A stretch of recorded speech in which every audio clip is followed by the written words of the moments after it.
realizar determinadas estructuras, aumentar el número atómico, ¿sí? Y el sustrato básico son los anillos de benceno, ¿no? Y ojo, acá dice, tiene una distribución vascular por difusión capilar. ¿Qué quiere decir eso? Que primero el contraste va a ir por las venas, van a pasar a las arterias y van a pasar luego a los capilares. Y a través de los capilares, ¿no? Esta sustancia de contraste va a pasar a las estructuras anatómicas. Y gracias a esa difusión capilar, nosotros podemos ver sustancias de contraste en los tumores, sustancias de contraste alrededor de los abscesos. ¿Ya? Ahora, la sustancia de contraste iodada en tomografía no es neuroespecífica, como en resonancia magnética o en otros estudios, ¿sí? No va dirigido a un determinado órgano, ¿sí? Dependiendo del tiempo, va a contrastar las arterias del cerebro, las arterias de la aorta, las arterias de los miembros inferiores. Acá vamos a hablar en tomografía computarizada de tiempos. Cuando nosotros hablamos de osmolaridad alta, media y baja, nosotros vamos a hablar de la cantidad de partículas disueltas en una solución, ¿no? Acá no importa el tamaño de las partículas, sino acá lo que importa es cuántas partículas hay. ¿Y qué quiere decir? Que a más partículas hay mayor osmolaridad. A menos partículas hay menor osmolaridad, ¿sí? Entonces, acá vamos a hablar de una osmolaridad alta, una osmolaridad baja, y justamente la más segura, ¿no? Y la más tolerable es aquella que tiene una osmolaridad baja, ¿no? La que es muy semejante al plasma. Hemos dicho entre 290 a 300 miliosmol por litro, ¿no? Cuando hablamos de tendencia iónica, ¿no? De sustancias iónicos y no iónicos, ¿no? Vamos a hablar de la capacidad de la sustancia poder disociarse en iones, ¿no? Entonces, cuando hablamos de sustancias iónicas, se va a separar en cargas negativas y en cargas positivas. Y cuando hablamos de sustancias no iónicas, es que no va a haber separación, se va a mantener unidas, ¿no? Entonces, un contraste no iónico se va a dividir en más partículas. Mientras un contraste iónico se va a dividir en más partículas. Y un contraste no iónico no se va a dividir, ¿no?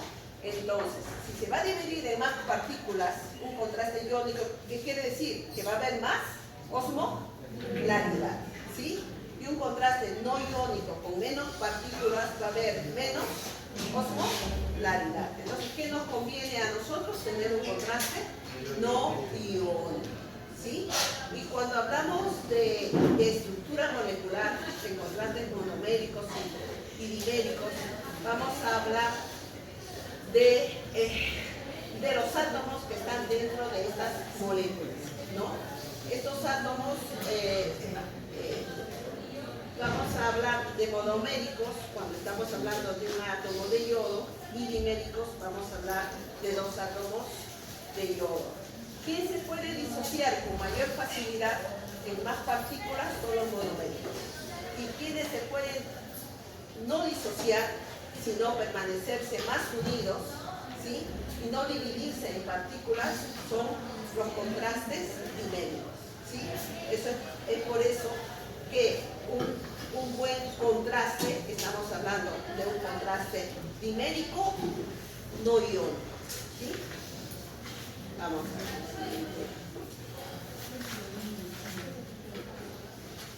Este es un estudio de una red de salud, ¿no? De Chile del año 2023, en que anualmente en Chile se realizan 447 estudios tomográficos y 226 resonancias magnéticas por cada 100.000 habitantes, ¿sí? Este índice ha ido en aumento, ¿sí? Y por este aumento de este índice es importante importante conocer características, efectos adversos y contraindicaciones de los medios de contraste. Entonces, hay dos términos importantes que siempre nosotros vamos a ver: agentes de contraste y medios de contraste. Cuando nosotros hablamos de agentes de contraste, ¿sí?, hablamos de sustancias que se van a administrar en el organismo, pero en los diferentes estudios, ¿no?, imagenológicos, ya sea tomografía, resonancia, ultrasonido, etc. Pero cuando hablamos de medios de contraste, nos vamos a referir solo a aquellas sustancias, ¿no?, que van a realzar estructuras, pero que están usando radiación ionizante. Y hay que tener en cuenta, a ver, las jovencitas que están en trío hablando, a ver si me dejan entender, ¿no? Hay que tener en cuenta que sí, que existen guías internacionales. Por ejemplo, la guía ESUR, la última ha sido del 2024, ¿no?, que van modificando sus artículos, van modificando sus recomendaciones, ¿de acuerdo a qué? De acuerdo a los nuevos avances en sustancias de contraste. ¿Sí? Ahora vamos a ver al final cuáles son estos tipos de recomendaciones, ¿no? Entonces, en este cuadrito es importante que lo revisen, ¿no? Hay letras muy chiquititas, ¿no?, pero es una infografía que cuando hablamos de medios de contraste vamos a hablar de vehículo y de soporte. Y estos contrastes van a ser positivos, negativos, sentidos a doble contraste, hidrosolubles, ¿no? Y hay que diferenciar qué cosa es un agente de contraste y qué cosa es un medio de contraste. Medio de contraste solamente se usa cuando estamos hablando de radiación ionizante. La radiación no ionizante se habla de medio de contraste. Entonces, de agente de contraste. De agente de contraste, no lo vaya a confundir. Medio de contraste, radiación ionizante. Agente de contraste, otros estudios que no usen radiación ionizante. ¿Estamos? En estos estudios estamos hablando de resonancia magnética, estamos hablando de ultrasonido, por ejemplo. ¿Sí? Entonces, los medios de contraste, el objetivo es administrar la mínima cantidad de contraste para conseguir una concentración de yodo suficiente que permita el aumento de atenuación adecuada y que el estudio sea diagnóstico. Entonces, los medios de contraste en tomografía computarizada van a depender de diferentes factores, ¿no? El aumento de la atenuación del medio de contraste. Nosotros, ¿qué necesitamos? Nosotros necesitamos una alta atenuación, ¿sí?, de las sustancias de contraste para que este estudio sea diagnóstico, para que este estudio sea de calidad. ¿Y en dónde necesitamos una alta atenuación del medio de contraste? En estudios angiográficos. Los estudios angiográficos nosotros necesitamos una alta atenuación mayor a 350 unidades Hubble. Y esto va a depender, que ya lo hemos visto también en práctica, de la concentración del yodo. Hemos visto que existen contrastes de 300, 350, 360 miligramos por yodo, ¿sí? A mayor concentración, mayores son las unidades Hanfield que se va a obtener en determinada estructura. La dosis administrada a mayor dosis, ¿no?, va a haber una mayor atenuación. La vía de administración que está en relación con el flujo, ¿no? Hemos dicho que a mayor flujo va a haber una mayor atenuación. Y esto va a depender de qué? Va a depender de los ABO, ¿no?, de las brándulas. Una brándula número 18 aproximadamente, vamos a poder colocar un flujo entre 5 a 7 mililitros por segundo.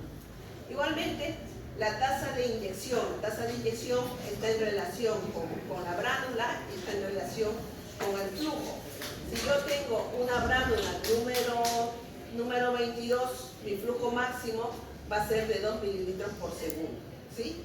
Pero esos 2 mililitros por segundo, ¿me va a dar una alta atenuación? No. ¿Quién me va a dar una alta atenuación?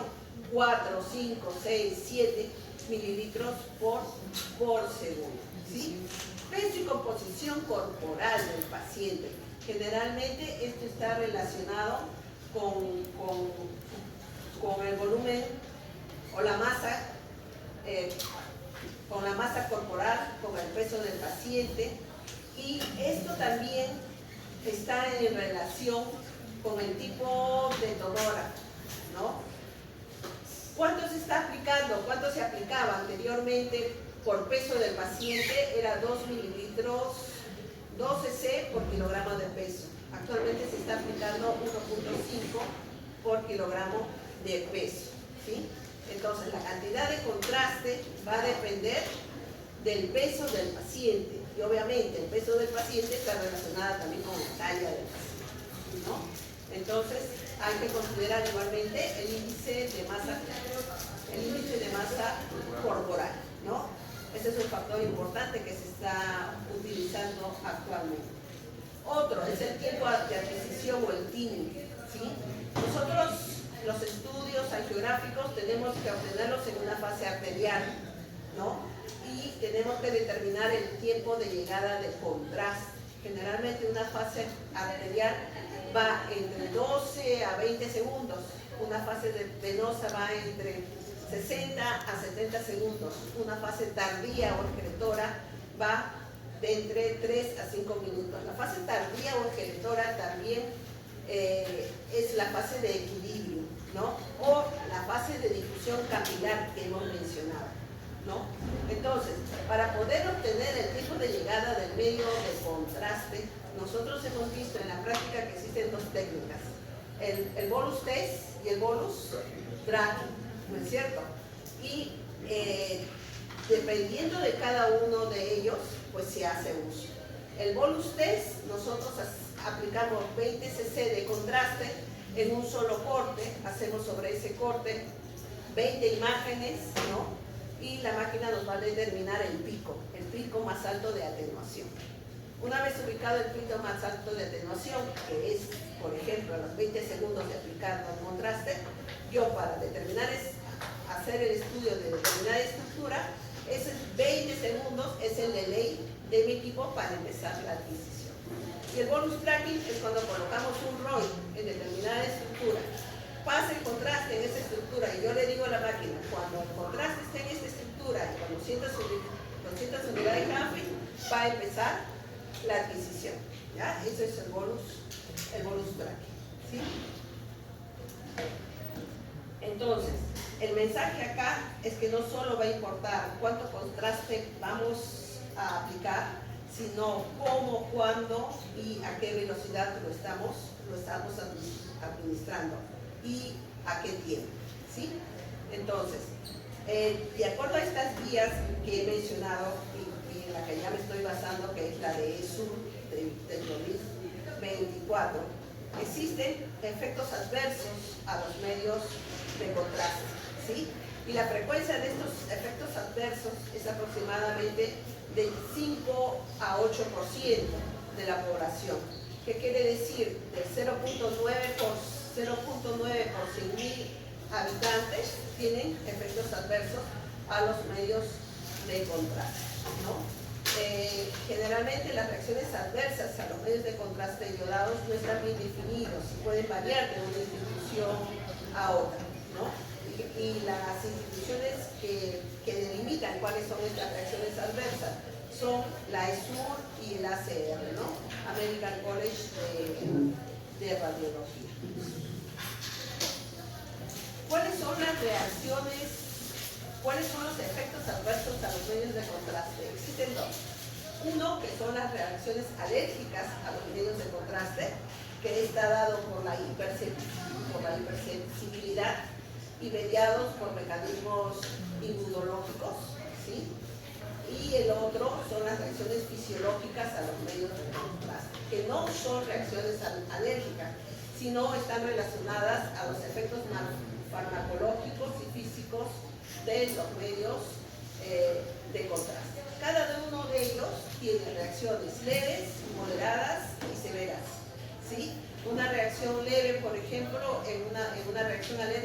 la urticaria, el eritema, el prurito, una reacción moderada, ¿no? Es un eritema difuso, una rigidez laringea, un broncoespasmo. Y una reacción severa, estamos hablando de una arritmia, de convulsiones, de un edema facial, ¿no? Entonces, pero para que haya estas reacciones alérgicas, ¿sí? Solamente yo aplico un cc de contraste y hay esta reacción alérgica, a diferencia de las reacciones fisiológicas que tienen que ver con la cantidad y con el tipo de contraste que estoy aplicando, ¿no? Pero existen para estas reacciones alérgicas factores de riesgo, y el principal factor de riesgo es que anteriormente este paciente ha tenido una reacción alérgica también a los medios de contraste, ¿sí? Pacientes alérgicos, pacientes asmáticos, pacientes con rinitis, pacientes con edad avanzada, ¿no? Son factores de riesgo para presentar estas reacciones alérgicas. Y justamente para evitar eso es el consentimiento informado, es evaluar los antecedentes alérgicos, es tomar las medidas preventivas. Si este paciente ha tenido una reacción alérgica previa, ¿a dónde lo tengo que derivar? Es al alergista. Y el alergista lo va a premedicar al paciente, ¿sí? Es importante contar en cada servicio con un coche de paro, ¿no? Entonces, y observar al paciente, ¿no? 10 a 30 minutos después de realizado el examen. ¿Qué quiere decir? Las reacciones alérgicas no se presentan inmediatamente, pero también se pueden presentar de forma tardía. Entonces, por recomendación, la vía no se debe quitar después de 15 a 20 minutos de haber realizado el estudio tomográfico. Y cuando hablamos de reacciones fisiológicas, ¿no? Son respuestas que no son inmunológicas, ¿no? Y están en relación con las propiedades diseosmóticas y tóxicas del contraste yodado. Dentro de estas reacciones leves tenemos las náuseas, la sensación de calor, el sabor metálico, escalofríos, cefalea, ¿no? La ansiedad. Y dentro de las reacciones fisiológicas, la reacción más severa es la hipertensión, la edema cardíaca, el dolor torácico, ¿no? Entonces, dentro de las medidas preventivas de estas reacciones fisiológicas, ¿no? Generalmente no estamos hablando de medicamentos, sino acá estamos hablando de calmar la ansiedad del paciente, ¿no? De colocar un poco de alcohol en las vías nasales, indicar que respire profundamente, ¿no? Controlar la velocidad de la inyección. Si yo estoy viendo que el paciente pues está presentando un poco de náuseas, disminuir la velocidad de la inyección, ¿no? Usar menos dosis efectivas. Todas las reacciones fisiológicas están en relación con la cantidad y con el tipo de contraste que se está aplicando, ¿no? Y sobre todo cuando estemos con un paciente y se aplique contraste, explicarle, señor, usted se le va a aplicar el contraste, va a sentir un poco de calor que va a ir desde el cuello hasta los genitales. Eso es normal, no se preocupe, va a pasar lentamente. Si uno le da la tranquilidad al paciente, el paciente va a tolerar estos estudios.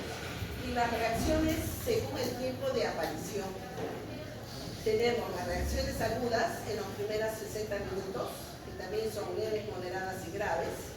Las reacciones tardías de entre los 60 minutos a 17 días siguientes. En este caso, estamos hablando de reacciones cutáneas y las reacciones muy tardías, más allá de la primera semana. Acá estamos hablando de las crisis tirotóxicas, ¿no? Y estas generalmente se producen en pacientes hipertiroideos y se presentan de 4 a 6 semanas, ¿no? Y esto debido pues al yodo, ¿no? Al yodo en las sustancias de contraste. ¿Cómo es el manejo en este tipo de de reacciones adversas, ¿no? Generalmente, si es de acuerdo a la severidad, tenemos leve, moderada y severa, acá tenemos los signos, ¿no? Si es una reacción leve, donde el paciente tiene un prurito, una urticaria, una náuseas, ¿no? Sensación de calor, ¿no? Se puede suspender el contraste, ¿no? Y observar al paciente por unos 30 minutos. Generalmente acá, vuelvo a repetir, no requiere una premedicación y el manejo es sintomático, ¿sí? Y sobre todo, el rol de nosotros es tranquilizar al paciente, vigilar al paciente y registrar el evento en historia clínica. Generalmente hay un cuaderno de eventos adversos en cada servicio de tomografía. Cualquiera de estos efectos adversos hay que registrarlos, ¿sí? Si es moderado, ¿no? También suspender al paciente, monitorizar los signos vitales. Acá en este caso de moderado, que se presenta urticaria, edema, broncoespasmo, se puede aplicar un antihistamínico, corticoides y tener a la mano oxígeno, ¿no? Es importante colocar oxígeno en estos tipos de pacientes. Acá no solamente es actuar colocando el medicamento, sino estos medicamentos tiene que prescribirlo un médico radiólogo, ¿sí? Y monitorización continua, ¿no? Y en caso de una reacción severa, que se presente un shock anafiláctico, un edema laringio, ¿sí? Donde hay una hipotensión o una convulsión, realmente a esto nos estamos refiriendo a una emergencia médica, ¿no? Suspender el contraste inmediatamente, activar el código de emergencia. Generalmente hay servicios que están conectados directamente con emergencia, donde se presenta un botón, ¿no? Una señal y eso va directamente al servicio de emergencia, donde se acercan inmediatamente. No todos los servicios tienen, algunos sí los tienen, ¿no? Por ejemplo, activar el código de emergencia, ¿no? Apoyo en el manejo de las vías aéreas, y obviamente registrar este efecto. No sé si ustedes han visto en los servicios que hay unas jeringas de caritas, ¿no? De tuberculina. Si los licenciados les han mostrado que todo servicio de tomografía tiene su jeringa de tuberculina, ¿no? En donde se coloca pues la epinefrina en el caso de estos shock anafilácticos. ¿Cómo vamos a prevenir estos efectos adversos? Uno, informar. Explicar al paciente qué consiste el examen, cuáles son los beneficios, ¿no? Si ha presentado reacciones alérgicas previamente, valorar alternativas. Si el paciente ha presentado una reacción alérgica previamente, comunicar al médico radiólogo, ¿no? Que el médico radiólogo va a llamar a su médico tratante o va a colocar en la orden, ¿no? ¿Qué otras posibilidades diagnósticas se pueden realizar en vez de la tomografía? Mostrar al médico cuál es el riesgo-beneficio del estudio, ¿no? La premedicación, ¿no? A base de corticoides, antihistamínicos, elegir el contraste adecuado, ¿no? Hemos dicho que tiene que ser ISO o hiposmolares o contraste dímeros, ¿no? Y siempre todos estos puntos documentar en la historia clínica. Otro valor que nosotros pedimos de pacientes en estudios que se hacen con contraste es el estudio de urigrelina. Generalmente en varones tiene que estar entre 0.7 y 1.3 miligramos por decilitro y en mujeres 0.6 a 1.1. En el caso de urea, tienen que ser de 10 a 40 miligramos por decilitro, ¿no? Existe un riesgo, y este riesgo es la famosa nefropatía inducida por contraste. ¿Y a qué llamamos nefropatía inducida por contraste? Es el deterioro de la función renal después de aplicado la constancia de contraste. ¿Y cómo se mide? Se mide con el 25% de aumento de la creatinina, 48 a 72 horas después post-contraste, ¿no? Generalmente, esta nefropatía inducida por contraste se va a presentar en el 2% de personas que tienen una función renal normal, pero entre el 50 y 90% se va a presentar en personas que tienen una insuficiencia renal. Ahora, hay dos términos. Uno que es la nefropatía inducida por contraste y otro es la lesión renal aguda post-contraste, ¿sí? Los dos términos están relacionados entre sí, pero la diferencia es que en la lesión renal aguda post-contraste es que estos pacientes tienen antecedentes previos, ¿no? Dentro de estos antecedentes en la edad, son pacientes mayores de 60 años, tienen una historia clínica de enfermedad renal, son diabéticos, son hipertensos, usan metformina, generalmente presentan una deshidratación severa o una falla cardíaca congestiva, ¿no? Entonces, estos pacientes muchas veces se le aplica la sustancia de contraste y produce una nefropatía inducida por medio de contraste. Pero ahí la pregunta ¿es una nefropatía o es una lesión renal aguda por contraste?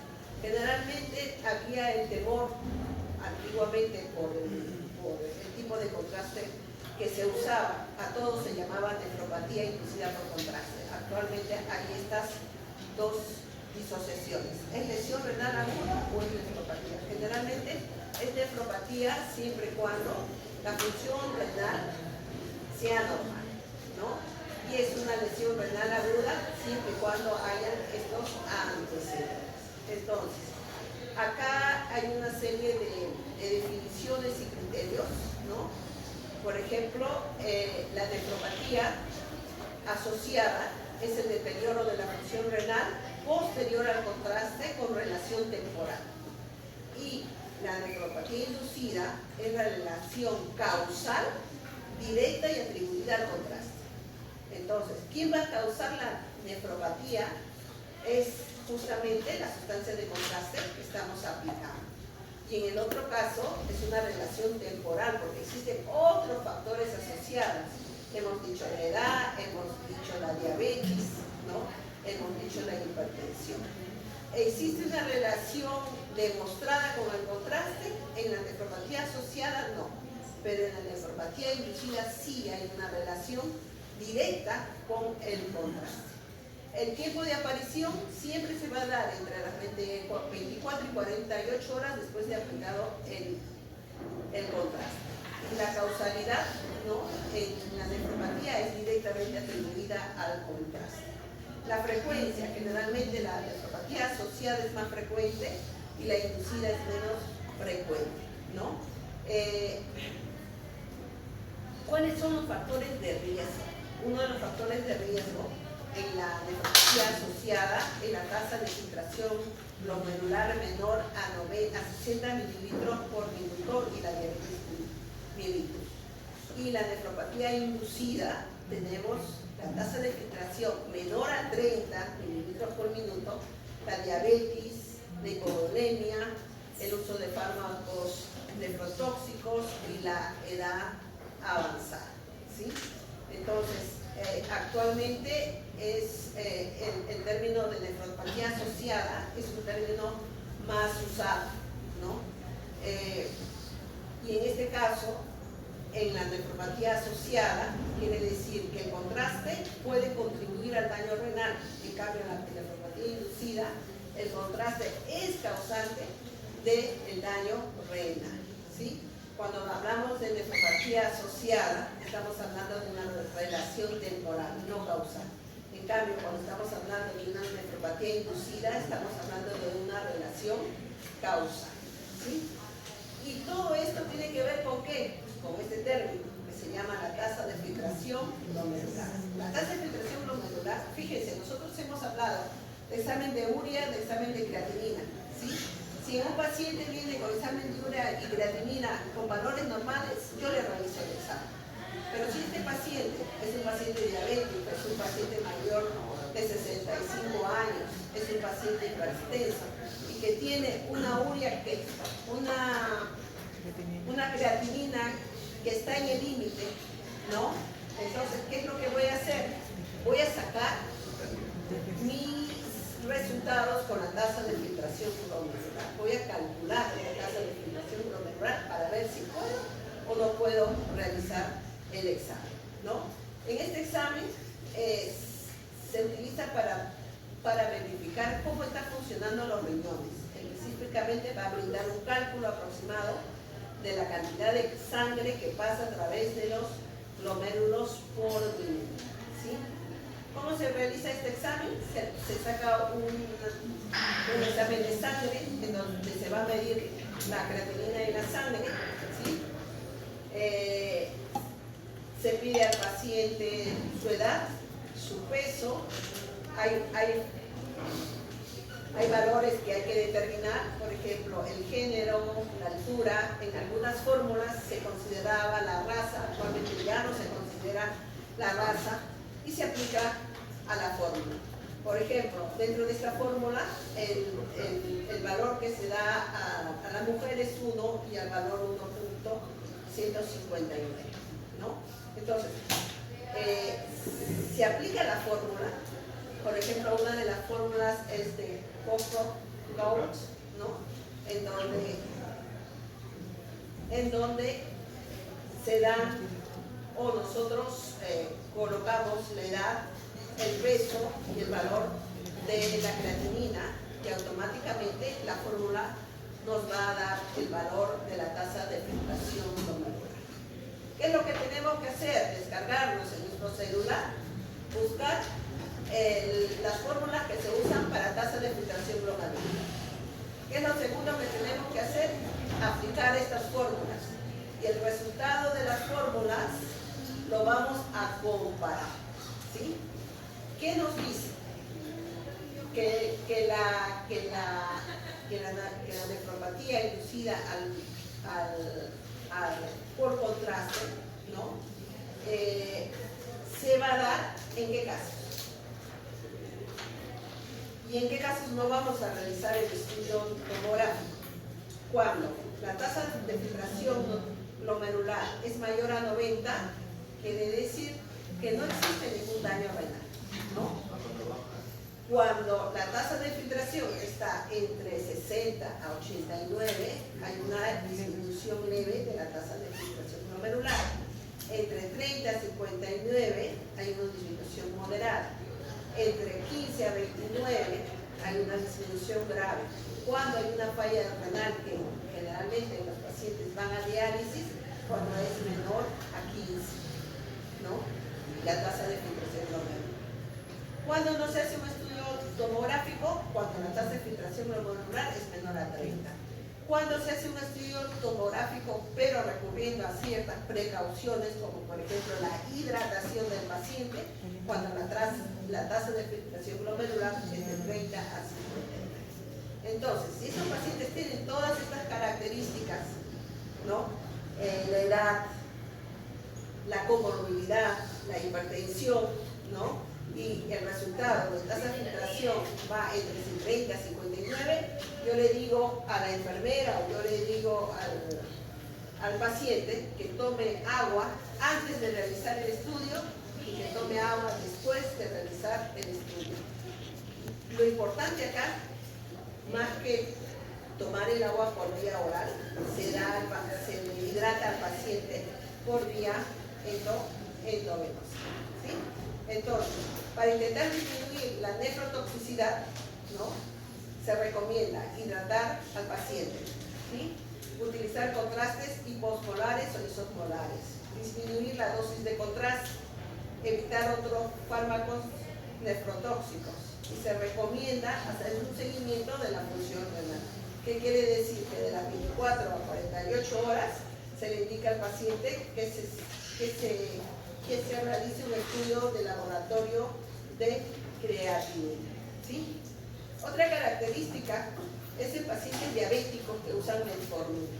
Nosotros generalmente, es un protocolo antiguo, porque este protocolo es de la ESUR de 2024, a todo paciente que usa metformina le indicamos que suspenda la metformina 2 días antes de tomarla y 2 días después de hacer el estudio, ¿no? Pero ¿qué nos dice la ESUR? La ESUR, ¿qué es lo que hace actualmente? A los pacientes que toman metformina y se va a aplicar medio de contraste, va a tomar dos categorías. Una categoría que es de bajo riesgo y la otra categoría es de riesgo moderado o alto, ¿sí? Si la tasa de filtración es mayor a 30 mililitros en un minuto y en 1.73 metros cúbicos, no hay riesgo. No es necesario suspender la metformina. Pero si la tasa de filtración glomerular es menor a 30 mililitros, si es necesario suspender la metformina, 2 días antes, 2 días después, evaluar la función renal 48 horas posteriores al estudio y reiniciar el uso de la metformina justamente después de esas 48 horas, Si es que la función renal, después de esta evaluación es normal, Acá, por ejemplo, les dejo un caso, Un paciente masculino de 65 años con diabetes mellitus tipo 2, antecedentes de picolectomía izquierda, una semana previa, actualmente con fiebre en estudio y sospecha de coco infeccioso abdominal, tiene un valor de creatinina de 2 miligramos por decilitro. ¿Este valor de creatinina es normal? No es muy alto. Está elevado, ¿sí? Y tiene una tasa de filtración glomerular de 35 mililitros por minuto, Esta tasa de filtración glomerular es moderada. Se te solicita TAC de abdomen contrastado. Identificas algo que te impide realizar el estudio, señala los factores de riesgo del paciente, ¿sí? Un factor de riesgo es la diabetes, Otro factor de riesgo es que tiene una creatinina elevada, ¿sí? Pero se le ha hecho una tasa de filtración glomerular que tiene 35 mililitros por minuto, Entonces, ¿cuál sería la medida preventiva? La medida preventiva es la solución salina, de 1.5 mililitros por kilogramo hora intravenosa, 6 horas antes, o 2 horas antes y después del procedimiento, ¿sí? Fíjense cómo la medida preventiva está en relación a los resultados de la tasa de filtración glomerular. Si acá hubiera salido 29 o si hubiera salido la tasa de filtración 30, este estudio no se ha realizado. ¿Ya? Así es. Ahora vamos a hablar de extravasación. Cuando nosotros hablamos de extravasación, vamos a hablar de la salida accidental del volumen de contraste, Generalmente, desde el comportamiento intravascular hacia los tejidos y compartimiento de partes blandas. Y esto va a suceder después de la inyección del medio de contraste, ¿sí? Ojo, la extravasación no solamente se presenta con el uso de inyector automático, la extravasación se presenta cuando nosotros aplicamos contraste manualmente. Tú estás aplicando el contraste manualmente y la paciente no siente dolor. Y tú crees que el contraste está dentro de la vena. Y muchas veces el edema no se presenta en la zona donde tú has colocado el contraste, sino en una zona superior, en el hombro, Entonces, a medida que uno va a aplicar el contraste, tiene que ir palpando o tiene que ir preguntando si siente alguna molestia. Hay otros pacientes que sí sienten dolor, que sí sienten ardor, que sí sienten quemazón, Entonces, dependiendo de esto, hay que ver, uno, si es este tipo de contraste subcutáneo, si es muscular o si es intracompartimental, que es la extravasación de contraste más grave, ¿sí? ¿Cuál es la incidencia de extravasación de medio contraste? Va entre 0.1 a 1.2% de las sustancias de contraste aplicadas. Y mucho va a depender del grosor del catéter, Generalmente en 20 Gauss, dice acá en este gráfico, debe usarse 3 mililitros por segundo. Y la vena ideal para aplicar contraste con inyector automático son las venas anticubitales, ¿sí? ¿Y qué puede haber? No puede haber síntomas, La mayoría de los casos es asintomático, son leves y transitorios. casos hay dolor, edema, parestesis, ¿no? Síntomas locales, ¿no? Síndrome compartimental es la complicación más frecuente, ¿sí? Ahora, el factor de riesgo va a depender del uso del catéter, si es un catéter metálico, si es un catéter plástico, si se usa inyector automático, si estamos usando venas distales o venas anticurritales, venas delgadas o venas gruesas, va a depender del caudal de la inyección, ¿sí? Va a depender de la vía venosa. Muchas veces los pacientes vienen con sus vías que la han colocado 48 horas antes o 24 horas antes. Siempre hay que decir, si que viene un paciente hospitalizado, que sea una vía que se haya colocado el mismo día. Si el paciente tiene fragilidad capilar, se presentó un caso en el que teníamos que hacer una angiografía de aorta y a la paciente le pusieron una glándula número 18 en la flexura, en una vena antecubital. Pero ¿qué resulta? Cuando la enfermera cargó una jeringa de 20 con suero fisiológico y quiso pasar el contraste, el suero fisiológico, hubo resistencia por la vena. Fíjense, tenía la brándula adecuada, tenía el calibre adecuado, estaba colocado en la vena adecuada, pero había resistencia solo con aplicar 20 cc de contraste de forma manual. ¿Se hacía o no se hacía el estudio? ¿Por qué? Hay resistencia. Porque para hacer un estudio angiográfico, chicos, yo necesito un flujo de 5 a 6 mililitros por segundo. Un flujo mayor que a la presión que yo estoy colocando en el suelo. Entonces, ¿qué es lo que voy a ocasionar? Si es que yo hacía el estudio, ocasionaba una extravasación. Entonces, reclamaron los médicos, indicaron que querían hacerlo por vía central. El médico se opuso y dijo que hasta que no le consigan una vía periférica no hacía el estudio, ¿sí? Dentro de las extravasaciones, acá tenemos la extravasación subcutánea. La extravasación subcutánea, fíjense, es la más común, ¿no? ¿Qué es lo que pasa? El medio de contraste va a disecar el tejido celular subcutáneo, ¿no? Acá aparece como una colección en forma amorfa, irregular, que se presenta pequeñas imágenes redondeadas, ¿no? Y estas imágenes redondeadas corresponden a ¿qué? A los lobulillos de la grasa subcutánea, ¿sí? A diferencia, fíjense, de esta extravasación subfacial o intracompartimental, ¿sí? ¿Dónde ingresa el contraste? Ya no es subcutáneo, ya no es un contraste redondeado, amorfo, pequeño, ¿no? ¿Cómo son las imágenes? Van entre los compartimientos musculares, ¿no? La imagen aparece en forma fusiforme, bien definida, delineada, en donde delimita ¿qué cosa? Delimita los fascículos musculares, ¿no? Y acá tenemos una extravasación mixta, ¿no? Una extravasación subcutánea y una extravasación subfacial, ¿no? Ahora, muchas veces, igualmente, acá tenemos una extravasación subfacial, ¿sí? Fíjense, acá tenemos un paciente en que se ha extravasado el contraste, donde vemos el edema, el disconfort, dolor, ardor, parestesis, rigidez en el sitio de la inyección, la movilidad que está disminuida, fíjense, ¿no?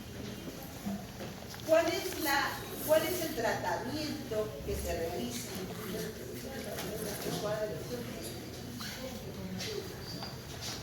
Uno de los tratamientos en el que se realiza es que inmediatamente se va a colocar paños de agua fría. Segundo paso, se levanta el brazo que está extravasado. Se indica al paciente, si es una extravasación subcutánea, ¿no? Que mezcle los paños de agua fría con paños de agua tibia, y sobre todo levantar los brazos. En algunos casos, si todavía la vía está puesta, lo que hacen es aspirar el contraste. O en otros casos es delimitar de la zona de la piel, ¿no?, en donde se ha extravasado para posteriormente de 24 a 48 horas ver la evolución. Pero lo que hay que evitar es justamente esto, ¿no?, la extravasación compartimental. Profesora, Dime. una vez me dijeron, o sea, cuando fui a práctica me dijeron que se podía romper una ampolla de sangrosana y rociar en el ojo. Algunos lo colocan, pero no todos, ¿sabes? No en todas las instituciones. Depende del protocolo de la institución, ¿no? Colocan la Dexa con la jeringa de insulina y lo van colocando alrededor. Lo delimitan y en la zona que es delimitado van colocando. Pero generalmente lo que hacemos, los paños de agua fría, levantar el brazo, ver, observar si baja o no. Y otra cosa, si el paciente es ambulatorio, pedir su teléfono, llamarlo por teléfono al día siguiente, cómo ha evolucionado, regrese, hay que estar tras del paciente para evitar justamente la extravasación, que se complique ese tipo de extravasación, ¿sí? Entonces, las medidas de prevención es adecuada elección del sitio de la punción, adecuado calibre del catéter, usa venosas plásticas, que la inyección esté vigilada, ¿no? Indicar que la vía que se esté usando no sea una vía que esté puesta mayor de 48 horas, ¿no? Buscar signos de flebitis, por ejemplo, ¿no? Y sobre todo, pues, tener una inyección vigilada. Factores de riesgo de daño tisular y extravasación, medios de contraste hiperosmolares, no usar grandes volúmenes de contraste, salvo sean estudios angiográficos, ¿no? Generalmente en estudios angiográficos nunca se debe colocar contraste en compartimientos pequeños, como de la mano, de la muñeca, de los pies. Siempre buscar en el lado, sobre todo en el lado derecho, la vía tiene que ser en el lado derecho, ¿no? Y en una vena antecubital. Ahora, factores dependientes del paciente, si hay insuficiencia arterial, insuficiencia venosa, insuficiencia renal, ¿sí? Este es un cuadro que se ve los procedimientos que se realizan ante una extravasación de medio de contraste. Ante una extravasación hay que detener el medio de contraste, retirar lentamente la vía, delimitar la lesión, medir el diámetro de la extremidad contralateral, hacer una comparación, elevar la extremidad afectada, aplicar compresas frías, realizar radiografía simple si es posible, o si no, se realiza un escanograma de la zona afectada, ¿no? Observar al paciente aproximadamente 2 horas después de ocurrido la extravasación, si es un paciente ambulatorio, ¿no? Entonces, si es una evolución favorable, hay que tener contacto con el paciente 24 horas después.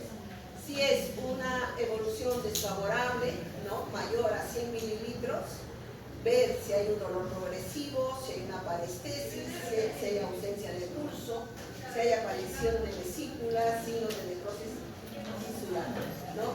Entonces, si hay todos estos signos, a este paciente el médico radiólogo tiene que derivarlo a cirugía plástica o vascular, ¿no? Porque posiblemente con todos estos síntomas el paciente tiene un síndrome compartimental.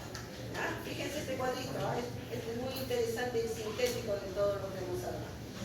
Cuando nosotros hablamos de medios de contraste iodado en el embarazo, ¿no?, generalmente no se ha demostrado un efecto mutagénico o teratogénico en animales, ¿no? No existe, ¿no? Cuando hablamos sobre la función tiroidea, tampoco existe casos que estén documentados por hipertiroidismo, por ejemplo, ¿no? Generalmente cuando nosotros hacemos estudios de tomografía por embarazos, hay que preguntar a la paciente si está embarazada o no está embarazada. Muchas veces se nos ha ha presentado casos en que tú haces una tomografía de abdomen por apendicitis a una paciente joven de 25 años y resulta que el apendicitis era un embarazo. Y sobre todo dentro de los 3 primeros meses hay que tener mucho cuidado, ¿no? Entonces, a estos pacientes, ¿qué es lo que se recomienda? Que traiga su prueba de embarazo antes de realizar el estudio. Si es una paciente adulta joven, ¿sí? Entonces, el riesgo del contraste no ha sido demostrado en el feto, ¿sí? Y en el caso de la lactancia, ¿no? Generalmente el contraste que pasa por la leche es un contraste mínimo, ¿no? Y no es imprescindible interrumpir la lactancia. Algunos, por precaución, en las guías anteriores se indicaba que se suspendía 5 horas antes u 8 horas antes que se deje de amamantar, pero actualmente en las últimas guías, ¿no? Sobre todo la del sur, la del 2024, indican que no, y que la dosis absorbida por el lactante con contraste iodado es solamente 0.01%. Entonces, la lactancia en este caso puede continuar. Pacientes con hipertiroideo, ¿no? Generalmente, ¿no? Debido al aporte de yodo a la sustancia de contraste, y que estos pacientes pueden sufrir una crisis hipertiroidea, ¿no? Pacientes que tienen tratamiento con yodo 121 en medicina nuclear no se debe someterse a un estudio con contraste iodado, ¿sí? Dentro de las consideraciones clínicas, ¿no? Está evaluar la función tiroidea, la taquicardia, la pérdida de peso, el temblor, ¿no?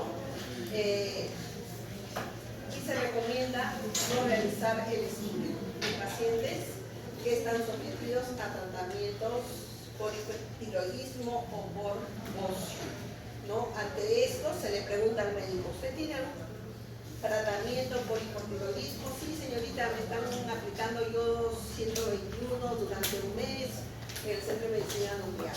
Y lo del médico radiólogo indicar, ¿no? Y suspender el estudio. No se realiza el estudio con pacientes con hipertiroidismo, pero que tienen tratamiento alto.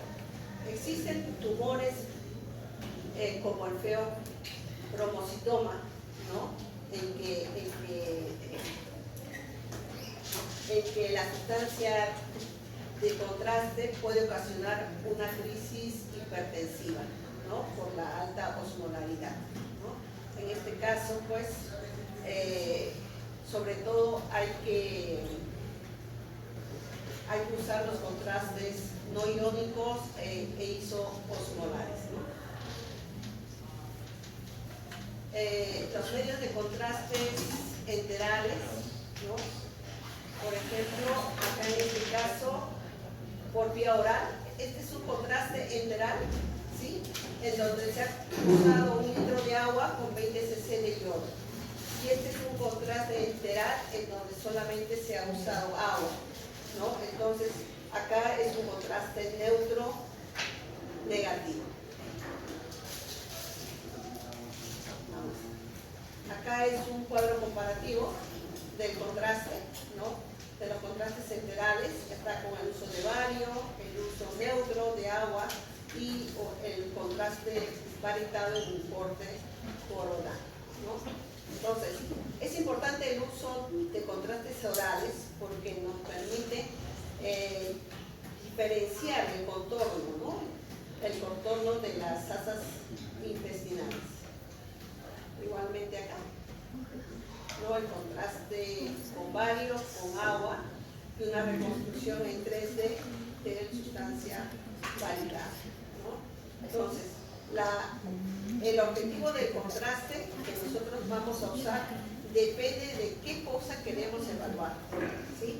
Si es un contraste neutro, si es un contraste solo con agua, si es una heterolisis, si es una enteroclisis, si es una colonoscopía virtual, depende de qué queremos evaluar y qué se quiere diagnosticar con la tomografía para realizar el uso de contraste, ¿no? Vamos a ver. Y uno de los contrastes neutros más usados es la metilcelulosa, ¿no? Generalmente la metilcelulosa se usa como preparación, ¿no? Para los pacientes que se van a hacer un estudio de colon a doble contraste, se usa como laxante, pero se ha descubierto, ¿no?, que tiene una densidad similar al agua, tiene una eliminación no rápida, ¿no?, sino una eliminación lenta, y permite ser un contraste neutro para ciertos estudios, como la enterolisis o la enterolisis. Bueno, estas son las vías de demostración que ya hemos visto anteriormente, les he puesto para que recuerden, ¿no? Y acá dentro de algunas conclusiones, ¿no?, es respecto a las mayores reacciones adversas, ¿no? Generalmente, tanto la ESUR como el ACR, ¿no?, nos indican que son actualmente infrecuentes, que las reacciones leves y fisiológicas, generalmente la ESUR y el ACR nos indican que son similares, ¿no?, y la MSI indica que pues son leves y no ponen en riesgo la vida del paciente. ¿Y cuál es el principal factor de riesgo? ¿No? Es la reacción, es el antecedente de reacción previa al contraste. Ese es el principal factor de riesgo. Tanto las tres instituciones coinciden, ¿no?, que el principal factor de riesgo es el antecedente de reacción previa, ¿no? Y la enfermedad renal crónica, los valores de tasa de filtración glomerular, ¿no?, tanto la ACR como la ESUR nos hablan de los valores, ¿no?, menor de 30, menor de 15, entre 60 y 90 son los mismos factores que ambas instituciones lo han determinado, ¿no?